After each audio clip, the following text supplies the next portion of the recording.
Having lived a very nomadic existence, I've lived all over the United States. St. Augustine, besides having a wonderful climate, is the friendliest place I've ever been. And I've been everywhere from Seattle to the Keys and Honolulu to DC. And no, this is the friendliest place I've ever been.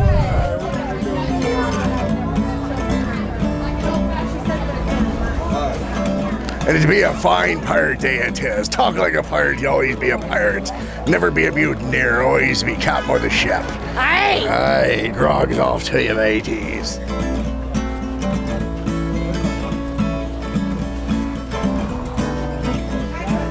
There's going to be a whole new revival of pirates, but not at the pirate Johnny Depp level, not at the cartoon animated level. Like, we're talking serious pirates.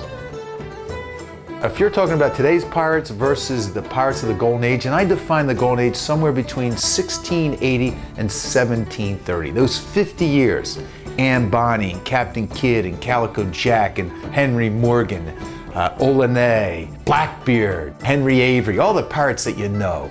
Look out that window! Right on the other side of that fort, May 28th, 1586. Mark that date down, classmates.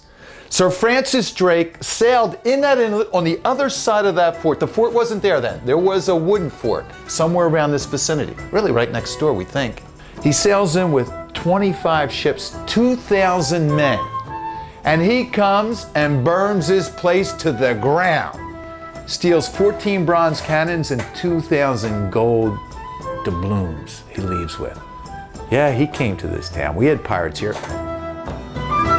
We're walking where pirates walk.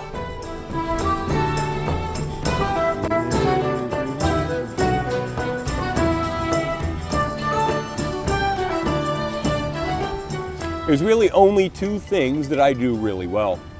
I can cook, and I can talk to a complete stranger for hours on end. And we know what that means, right?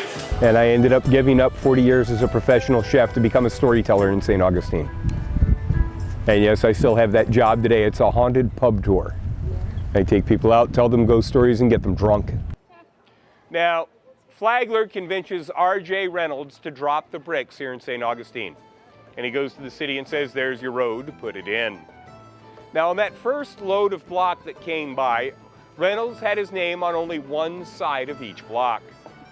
And Flagler, being Flagler, ordered that Reynolds' name be turned down on every block. He was not going to have somebody else's name on his street. I was doing pub tours and was looking for a daytime job. And I went and visited them, and they had an ad for the Colonial Quarter, the new Living History Museum here for tour guides. And I started doing that, and they needed a pirate. And I became a pirate. When I moved to St. Augustine, I had no inclination I was going to be a pirate. And my main function as a pirate is to entertain school field trips through the Pirate Museum. It is kind of fun terrorizing fourth graders occasionally. But then again, what better way to be a pirate?